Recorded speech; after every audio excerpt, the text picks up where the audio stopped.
നമസ്കാരം. SSC GD എക്സാമിനായി ഒരുങ്ങുന്ന എല്ലാ ഉദ്യോഗാർത്ഥികൾക്കും ദിശ അക്കാഡമിയുടെ ഒരു പുതിയ വീഡിയോയിലേക്ക് സ്വാഗതം.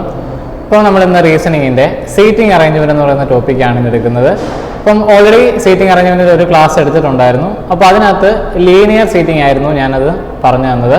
ഇന്നത്തെ ക്ലാസ്സിൽ നമ്മൾ സർക്കുലർ സീറ്റിംഗ് ആണ് പറയുന്നത്. അപ്പോൾ സർക്കുലർ സീറ്റിംഗ് എന്ന് പറയുമ്പോൾ എന്താണ്, ഒരു റൗണ്ട് ടേബിൾ അല്ലെങ്കിൽ ഒരു സർക്കുലർ ഷേപ്പിന് ചുറ്റും ആൾക്കാരെ ഇരുത്തുന്ന ടൈപ്പ്, ആ ടൈപ്പ് ക്വസ്റ്റ്യൻസ് ആണ് ഇന്നത്തെ ക്ലാസ്സിൽ നമ്മൾ ചെയ്യുന്നത്. അപ്പം നമ്മുടെ GD എക്സാമിന് വേണ്ടിയിട്ട് നമ്മുടെ ദിശ അക്കാഡമി ഒരു ഓൺലൈൻ കോഴ്സ് പ്രൊവൈഡ് ചെയ്യുന്നുണ്ട്. അപ്പോൾ ഇതിൽ ജോയിൻ ചെയ്യാൻ ആഗ്രഹിക്കുന്ന എല്ലാവരും ഈ കാണുന്ന നമ്പറിൽ കോൺടാക്ട് ചെയ്യുക. അപ്പം GD എക്സാം ക്രാക്ക് ചെയ്യാൻ നിങ്ങളോടൊപ്പം ദിശ അക്കാഡമി ഉണ്ട്. ദിശ ആപ്പ് വഴിയാണ് നമ്മൾ ഈ ഒരു കോഴ്സ് പ്രൊവൈഡ് ചെയ്യുന്നത്. അപ്പോൾ എല്ലാവരും ഇതിൽ ജോയിൻ ചെയ്യാനായിട്ട് ശ്രമിക്കുക. ഈ കോഴ്സിൻ്റെ പ്രത്യേകതകളെന്ന് പറഞ്ഞാൽ നമ്മൾ 350+ hours ക്ലാസ്സുകളാണ് ഇതിലൂടെ പ്രൊവൈഡ് ചെയ്യുന്നത്. 6 months വാലിഡിറ്റിയിൽ ഈ കാണുന്ന ഒരു എമൗണ്ടിനാണ് നമ്മൾ ഈ കോഴ്സ് പ്രൊവൈഡ് ചെയ്യുന്നത്. അപ്പോൾ നിങ്ങൾക്ക് ഇതിനകത്ത് ലൈവായിട്ടും റെക്കോർഡായിട്ടും ക്ലാസ്സുകൾ കിട്ടുന്നതാണ്. മോക്ക് ടെസ്റ്റിനുള്ള മെറ്റീരിയൽസ് നമ്മൾ തരുന്നുണ്ട്. അതേപോലെ ലൈവ് സെഷൻസ് കാണും. അപ്പോഴും നിങ്ങൾക്കൊരു മെൻറ്റർ സപ്പോർട്ട്, നിങ്ങൾക്ക് എന്ത് ഡൗട്ട് ഉണ്ടെങ്കിലും ക്ലിയർ ചെയ്യാൻ എപ്പോഴും നിങ്ങൾക്ക് ഒരു ഫുൾ ടൈം മെൻറ്ററിൻ്റെ അവൈലബിലിറ്റി ഉണ്ടാകും. അപ്പോൾ എല്ലാവരും ഈ ഒരു അവസരം പ്രയോജനപ്പെടുത്തുക. നമ്മുടെ ദിശ അക്കാഡമിയുടെ ഓൺലൈനും ഓഫ്ലൈനിലുമായിട്ട് രണ്ടിലുമായിട്ട് കഴിഞ്ഞ വട്ടത്തെ എക്സാം ക്രാക്ക് ചെയ്തവരുടെ ഒരു ഫോട്ടോസാണ് കൊടുത്തിരിക്കുന്നത്. അപ്പോൾ ഇതുപോലെ നിങ്ങൾക്കും ക്രാക്ക് ചെയ്യാൻ കഴിയട്ടെ എന്ന് ആശംസിക്കുകയാണ്. നമുക്കിനി ക്ലാസ്സിലേക്ക് കടക്കാം. ഞാൻ നേരത്തെ പറഞ്ഞ പോലെ സർക്കുലർ സീറ്റിംഗ് ആണ് ഇന്നത്തെ ക്ലാസ്സിൽ നമ്മൾ ഡിസ്കസ് ചെയ്യുന്നത്. അപ്പോൾ അതിൻ്റെ ബേസിക് ആയിട്ടുള്ള കാര്യങ്ങൾ ഞാൻ ആദ്യം ഒന്ന് പറയാം. സർക്കുലർ സീറ്റിംഗ് എന്ന് പറയുമ്പം ഒരു റൗണ്ട് ടേബിൾ, ഓക്കെ, ഒരു സർക്കുലർ ഷേപ്പിന് ചുറ്റും ആൾക്കും. അപ്പോൾ രണ്ട് രീതിയിലാണ് നമുക്ക് ക്വസ്റ്റ്യൻ വരാൻ ചാൻസ് ഉള്ളത്. ഒന്നെങ്കിൽ ഈ ഇരിക്കുന്നവരെല്ലാം ഫേസിങ് ദ സെൻറ്റർ ആകാം. ഓക്കെ, ആ റൗണ്ട് ടേബിൾ അല്ലെങ്കിൽ സർക്കുലർ ടേബിളിന് ചുറ്റും ഇരിക്കുന്നവരെല്ലാം ഫേസിങ് ദ സെൻറ്റർ ആകാം, അല്ലെങ്കിൽ ഫേസിങ് അവേ ഫ്രം സെൻറ്റർ ആകാം. അപ്പോൾ ഫേസിങ് ദ സെൻറ്റർ ആണെങ്കിൽ അവരുടെ പൊസിഷൻ എങ്ങനെ വരയ്ക്കണം എന്നുള്ളത് ഞാനൊന്ന് പറയാം. ഇപ്പം ഞാൻ 6 പേരുടെ ഒരു എക്സാമ്പിൾ പറയണം. 6 പേര് ഇപ്പം നമ്മുടെ ക്വസ്റ്റ്യനകത്ത് ഈവൻ നമ്പർ ഓഫ് ആൾക്കാരാണെങ്കിൽ, ഓരോ നമ്പർ ഓഫ് ആൾക്കാരാണെങ്കിൽ കുഴപ്പമില്ല. ഈവൻ നമ്പർ ഓഫ് ആൾക്കാരാണെങ്കിൽ എന്ത് ചെയ്യണമെന്ന് വെച്ചാൽ അവരെ നമ്മൾ ഓപ്പോസിറ്റ് പെയേഴ്സ് ആയിട്ട് വേണം അറേഞ്ച് ചെയ്യാൻ. ഓക്കെ, അതായത് ഓപ്പോസിറ്റ് ഇരിക്കുന്ന ആൾക്കാർ പെയറായിട്ട് വേണം അറേഞ്ച് ചെയ്യാൻ. ഓരോ നമ്പർ ആണെങ്കിൽ കുഴപ്പമില്ല, ഈവൻ നമ്പർ ആണ്, അതായത് ഇപ്പം 4 പേരോ 6 പേരോ 8 പേരോ ആണെങ്കിൽ ഒരാൾക്ക് ഓപ്പോസിറ്റ് ഒരാൾ ഇരിക്കുന്ന രീതിയിൽ വേണം അറേഞ്ച് ചെയ്യാൻ. ഇപ്പം ഞാൻ 6 പേരെ അറേഞ്ച് ചെയ്യുമ്പം ഞാൻ പറഞ്ഞതിൻ്റെ അർത്ഥം, ഒരാൾ ഇപ്പോൾ ഫേസിംഗ് ദ സെൻറ്റർ ആകുമ്പോൾ നമ്മൾ ആരോടെ ഹെഡ് ആ സെൻറ്ററിലേക്ക്, ഇപ്പോൾ ഒരു സർക്കിളിന് സെൻറ്റർ ആണല്ലോ, ആ സെൻറ്ററിലേക്ക് നോക്കിയിരിക്കുന്നു കാണിക്കാൻ. അപ്പോൾ ഈ ഇദ്ദേഹത്തിന് ഓപ്പോസിറ്റ് ആയിട്ട് ആൾ വേണം, അതായത് ഇങ്ങനെ ഈ രീതിയിൽ പെയറായിട്ട് വരയ്ക്കണമെന്നാണ് ഞാൻ പറഞ്ഞതിൻ്റെ അർത്ഥം. ഇപ്പം 6 പേരാകുമ്പോൾ ഇപ്പം 2 പേരായി, ഇപ്പം 4 പേരായി, ഓക്കെ, ഇപ്പം 6 പേരായി. ഈ 2 പേരെ ഇപ്പം ഞാൻ അവസാനത്തെ 2 പേരെ ഇവിടെ ആയിട്ടാണ് വരച്ചത്. ഇവിടെ തന്നെ വരയ്ക്കണമെന്ന് നിർബന്ധമില്ല, ഇവിടെ ആയിട്ട് വരയ്ക്കാം. അങ്ങനെ എങ്ങനെയായാലും ഓപ്പോസിറ്റ് വരണമെന്നല്ല. ഇപ്പം ഞാൻ ഈ വരച്ച പോലെ തന്നെ വരയ്ക്കണമെന്നില്ല. അതാണ്ട് ഇപ്പോൾ ഇങ്ങനെ 6 പേരെ വരയ്ക്കാം. അതാണ്ട് ഈ രീതിയിൽ ഇങ്ങനെ നിങ്ങൾക്ക് 6 പേരെ വരയ്ക്കാം. നിങ്ങൾക്ക് ഇഷ്ടമുള്ള രീതിയിൽ വരയ്ക്കാം. എങ്ങനെയായാലും ഈവൻ നമ്പർ ഓഫ് ആൾക്കാരാണെങ്കിൽ ഒരാൾക്ക് ഓപ്പോസിറ്റ് ഒരാൾ വരുന്ന രീതിയിൽ വരയ്ക്കാം. ഇപ്പം ഞാനിവിടെ പറയാൻ വന്ന കാര്യം, ഫേസിംഗ് ദ സെൻറ്റർ ആണെങ്കിൽ നമ്മൾ ലീനിയർ സീറ്റിംഗ് ചെയ്ത പോലെ തന്നെ ഇവിടെയും റൈറ്റ് ലെഫ്റ്റ് ഒരു നല്ല ഐഡിയ വേണം. ഇപ്പം ഞാൻ ഈ ഒരാളിനെ ഞാൻ കൺസിഡർ ചെയ്താൽ അയാളുടെ റൈറ്റ് എന്ന് പറഞ്ഞാൽ എങ്ങോട്ടായിരിക്കും? അയാളുടെ റൈറ്റ് എന്ന് പറഞ്ഞാൽ ഇങ്ങോട്ടായിരിക്കും. ഓക്കെ, ലെഫ്റ്റ് എന്ന് പറഞ്ഞാൽ ഇങ്ങോട്ടായിരിക്കും. ക്ലിയർ ആയോ? ഇനി ഈ ഒരാളെ സംബന്ധിച്ചാണെങ്കിൽ അവിടെ വരുമ്പോൾ വ്യത്യാസമുണ്ട്.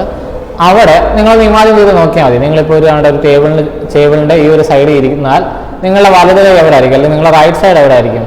ഇങ്ങോട്ടല്ലേ? ഇതായിരിക്കും റൈറ്റ്, ഇതായിരിക്കും ലെഫ്റ്റ്. ഓക്കെ, ഇവിടെ ഓരോരുത്തർക്കും ഓരോ രീതിയിലാണ്. ഇനി ഈ ഒരാളിനെ എടുത്താൽ അയാളുടെ റൈറ്റ് എങ്ങോട്ടാണ്? ഇങ്ങോട്ടും, ലെഫ്റ്റ് ഇങ്ങോട്ടും ആയിരിക്കും. മനസ്സിലായോ? അങ്ങനെ ഓരോരുത്തർക്കും വ്യത്യാസമുണ്ട്. ഈ ആളിനെ എടുത്താൽ അവിടെയും റൈറ്റ് ഇങ്ങോട്ടും. നമ്മുടെ ഒരു ഇമാജിനേഷൻ, നമ്മൾ ഇമാജിൻ ചെയ്തെടുക്കാൻ പറ്റണം എങ്ങനെയാണ്, എങ്ങോട്ടാണ് റൈറ്റ് വരുന്നത് അല്ലെങ്കിൽ എങ്ങോട്ടാണ് ലെഫ്റ്റ് വരുന്നത് എന്നുള്ളത് നമുക്ക് ഇമാജിൻ ചെയ്തെടുക്കാൻ പറ്റണം. അപ്പോൾ ഇതാണ് ഫേസിംഗ് ദ സെൻറ്റർ ആണെങ്കിൽ റൈറ്റ് ലെഫ്റ്റിൻ്റെയും ഒരു രീതി എന്ന് പറയും. ഇനി ഞാൻ പറഞ്ഞു രണ്ടാമത് എങ്ങനെ വരാം, ഫേസിംഗ് ഓപ്പോസിറ്റ് സെൻറ്റർ അല്ലെങ്കിൽ facing away from the centre എന്നാണ് ക്വസ്റ്റ്യനിൽ പറയുന്നതെങ്കിൽ, ഫേസിംഗ് എവേ ഫ്രം സെൻറ്റർ എന്നാണ് ക്വസ്റ്റ്യനിൽ പറയുന്നതെങ്കിൽ അപ്പോൾ നമ്മൾ എങ്ങനെ വരയ്ക്കും എന്ന് ചോദിച്ചാൽ, ഈ 6 പേരുടെ എക്സാമ്പിൾ തന്നെ ഞാൻ പറഞ്ഞാൽ ആ ആരോടെ ഹെഡ് ഒന്ന് മാറ്റിയാൽ മതി, ആരോടെ ഹെഡ് വെളിയിലേക്ക് ആക്കിയാൽ മതി. മനസ്സിലായി? ആരോടെ ഹെഡ് വെളിയിലേക്ക് ആക്കിയാൽ മതി, ഈ രീതിയിൽ വരച്ചാൽ മതി. ഓക്കെ, ഇപ്പോൾ 6 പേരെ വരയ്ക്കുമ്പോൾ ഞാൻ പറഞ്ഞില്ല, ഈ അവസാനത്തെ 2 പേരാണ് ഇവിടെ തന്നെ വരയ്ക്കണമെന്നില്ല, ഇഷ്ടമുള്ളടത്ത് വരയ്ക്കാം.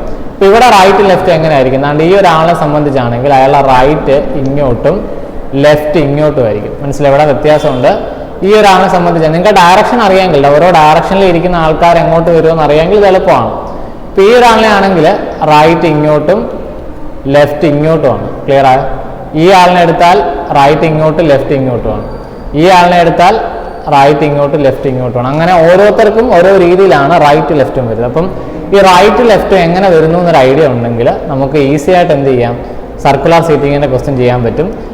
ലീനിയറിനെ അപേക്ഷിച്ച് കമ്പാരിറ്റീവ്ലി എളുപ്പമാണ് സർക്കുലർ സീറ്റിംഗ്. നമ്മൾ അതിൻ്റെ ഒരു ചെയ്യുന്ന രീതികൾ കറക്റ്റായിട്ട് മനസ്സിലാക്കിയാൽ മതി. ഇപ്പോൾ സർക്കുലർ സീറ്റിങ്ങിൽ നമ്മൾ ലീനിയർ സീറ്റിംഗ് വന്നപ്പോൾ ഏതെങ്കിലും ഫിക്സ് ചെയ്യാൻ പറ്റുന്ന സ്റ്റേറ്റ്മെൻറ്റ് വരുന്നവരെ നമ്മൾ വെയിറ്റ് ചെയ്തിട്ട് അതാണ് നമ്മൾ ആദ്യം കൊടുക്കുന്നത്. പക്ഷേ ഇവിടെ ഫിക്സ് ചെയ്യുന്ന രീതിയിലൊരു സ്റ്റേറ്റ്മെൻറ്റ് വരണമെന്നില്ല. ഇപ്പോൾ ഇവിടെ എന്താണ് വ്യത്യാസം എന്ന് വെച്ചാൽ ഇവിടെ എക്സ്ട്രീം റൈറ്റ് എൻഡോ അല്ലെങ്കിൽ എക്സ്ട്രീം ലെഫ്റ്റ് എൻഡോ ഒന്നുമില്ല. ക്ലിയർ ആ?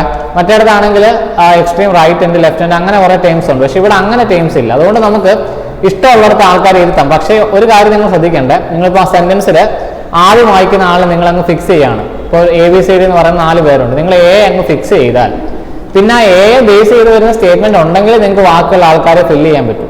അല്ലാതെ ഇനി ബാക്കി പറയുന്നവർ ഇഷ്ടമുള്ളിടത്തും കൊടുക്കുകയല്ല. നിങ്ങൾ ആരെങ്കിലും ഒരാളെ ഫിക്സ് ചെയ്യുന്നുണ്ടെങ്കിൽ അയാളെ ബേസ് ചെയ്ത് വരുന്ന സ്റ്റേറ്റ്മെൻറ്റുകൾ വേണം പിന്നെ നിങ്ങൾ കൊടുത്തു പോകാൻ. ക്ലിയർ ആണ്? നമ്മൾ ക്വസ്റ്റ്യൻ ചെയ്യുമ്പോൾ നിങ്ങൾക്ക് അത് മനസ്സിലാവും. നമുക്ക് ക്വസ്റ്റ്യൻ തന്നെ ചെയ്ത് നോക്കാം. GDയുടെ തന്നെ പ്രീവിയസ് ക്വസ്റ്റ്യൻസ് ആണ് ചെയ്യുന്നത്. ഓക്കെ, ഇവിടെ 5 പേരാണ്.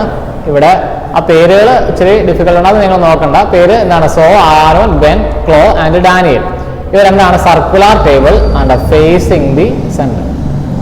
ക്ലിയർ ആണ്? ഫേസിങ് ദി സെന്റർ എന്നുള്ളത് ക്ലിയർ ആയിട്ട് പറഞ്ഞിട്ടുണ്ട്. ഇപ്പം എന്ത് ചെയ്യുക? 5 പേരല്ലേ, ഇപ്പം സർക്കിൾ വരച്ചു, 5 പേർ. ഇപ്പം ഫേസിങ് ദ സെന്റർ ആയതുകൊണ്ട് ഞാൻ പറയും ഇവിടെ ഓട് നമ്പർ ഓഫ് ആൾക്കാരാണ്. ഇവിടെ ഓരോരുത്തർക്കും എക്സാക്ട് ഒരാൾ ഓപ്പോസിറ്റ് എന്നുള്ള രീതിയിൽ വരയ്ക്കണമെന്നില്ല, അല്ലാതെ വരച്ചാലും മതി. ഇപ്പം 4 പേരെ വരച്ചിട്ട് ഒരാൾക്ക് എന്തായാലും ഓപ്പോസിറ്റ് ഒരാൾ വരത്തില്ല. മനസ്സിലായി? അത് ആരാണെന്ന് ഞങ്ങൾ എടുത്ത് പറഞ്ഞിട്ടില്ലല്ലോ.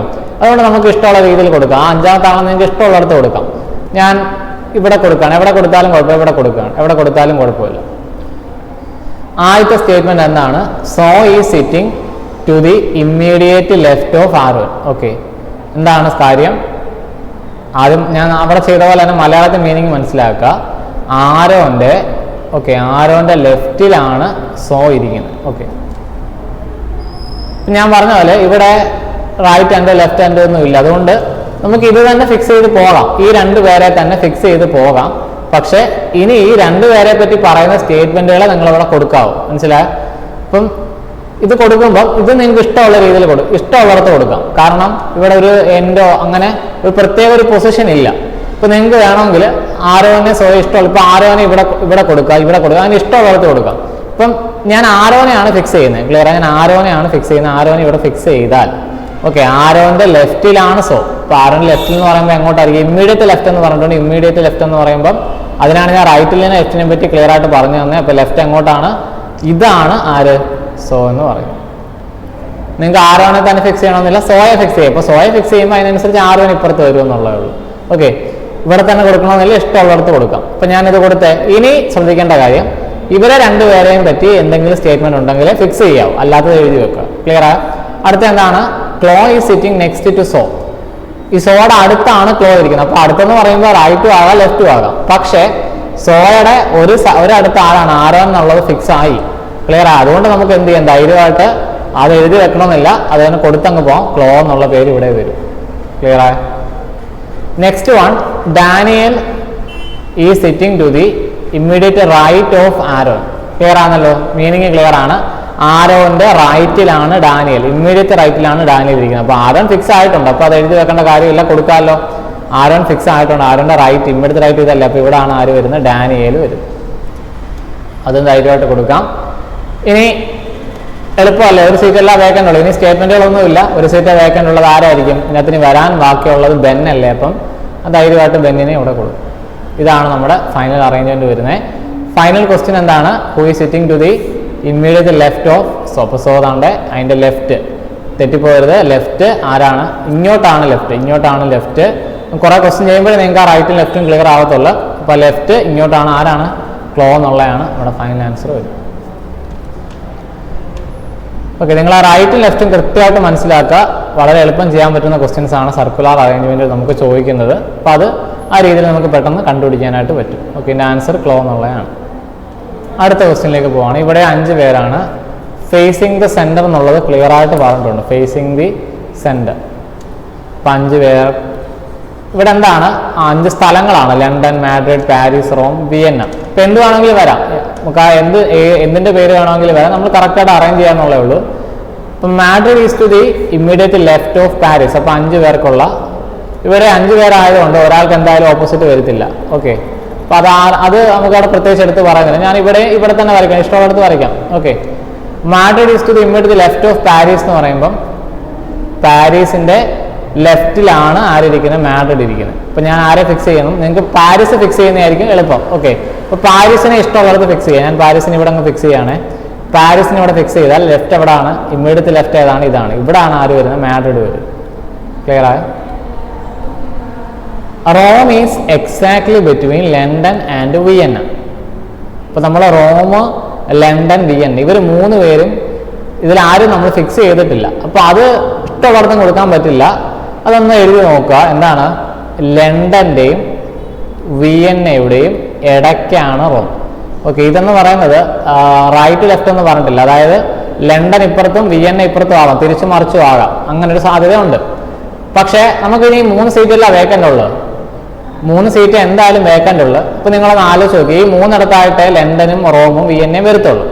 അപ്പോൾ ലണ്ടനും വിയന്നയും അങ്ങോട്ടും ഇങ്ങോട്ടും മാറിയാലും റോം എന്തായാലും നടുക്ക് തന്നെയല്ലേ? റോം എന്തായാലും നടുക്കേ വരും. അപ്പോൾ ഇവരുടെ 3 പേരുടെ നടുക്കത്തെ പൊസിഷൻ ആരാണ്? ഇത് ഫിക്സ് ആയില്ലേ? ഇതെന്തായാലും റോമേ വരും. ഞാൻ പറഞ്ഞ കാര്യം ക്ലിയർ ആയി കാണും.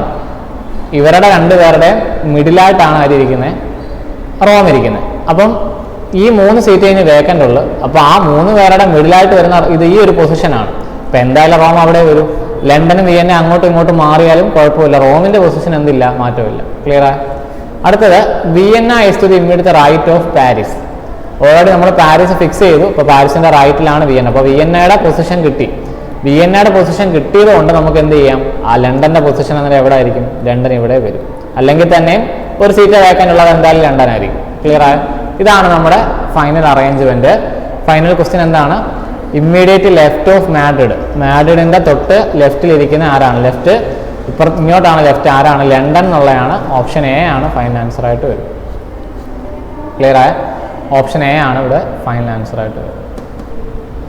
ഓക്കെ, അടുത്ത ക്വസ്റ്റ്യനിലേക്ക് പോവാണ്. ഇവിടെ 5 പേരാണ്. Circular ടേബിളാണ്.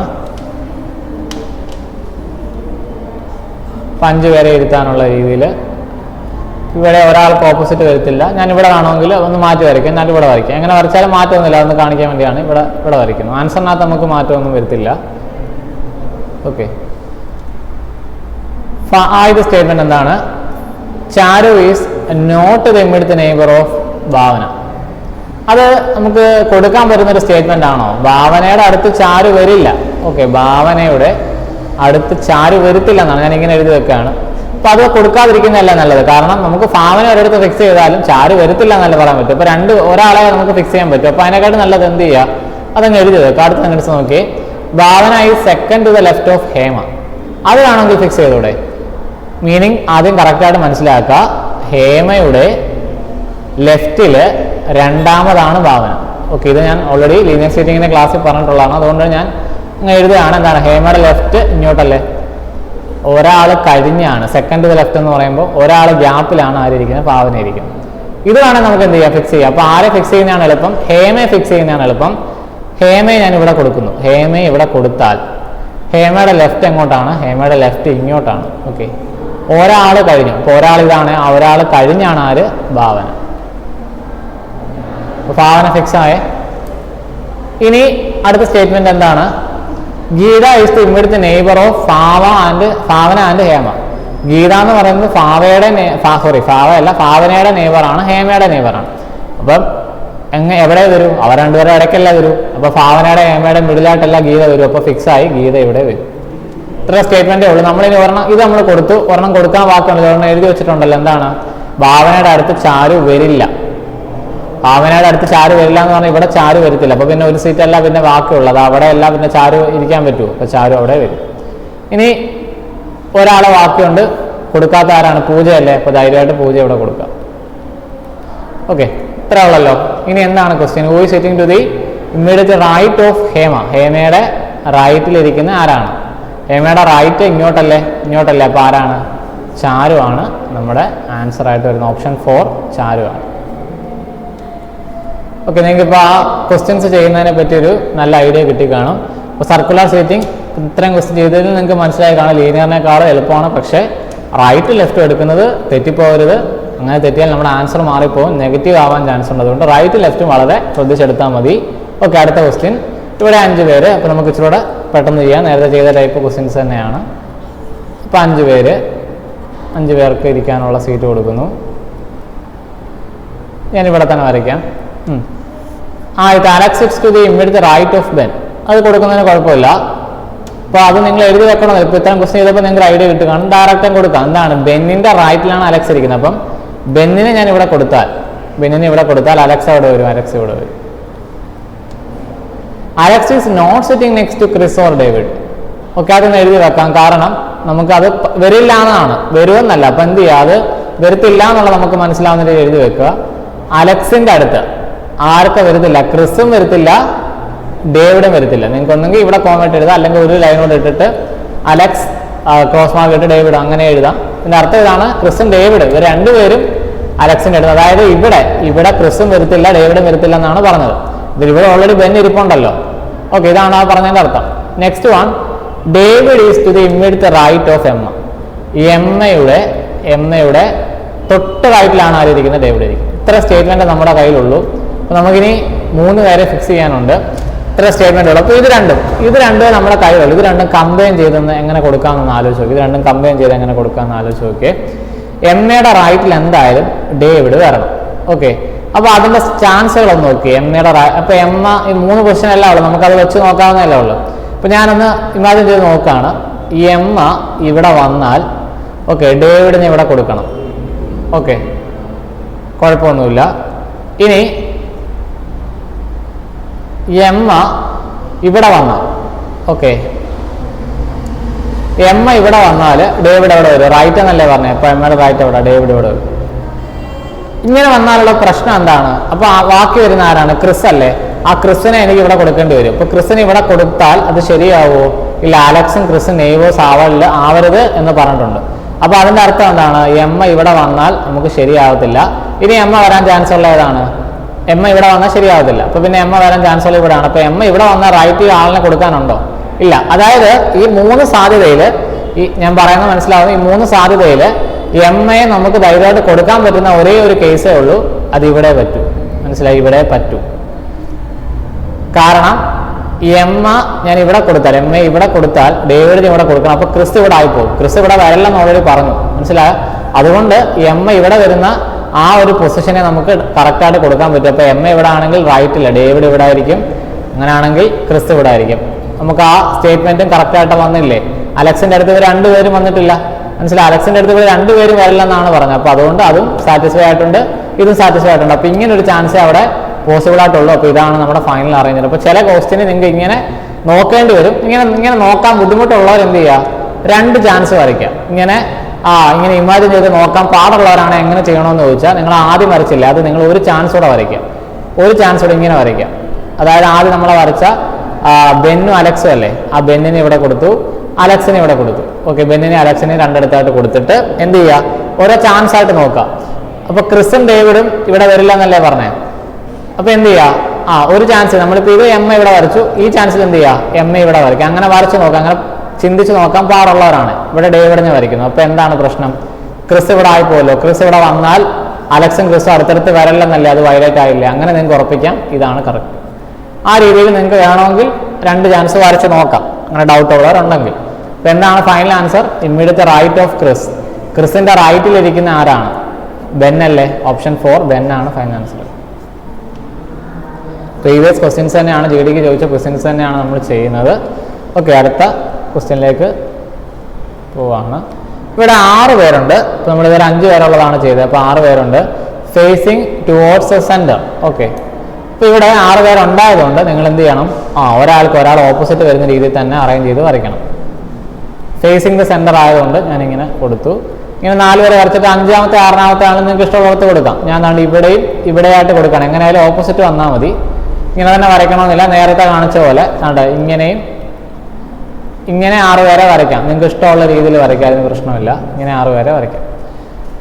The blue house is second to the right of the green house. ശ്രദ്ധിച്ചു വായിക്കുക. എന്താണ്?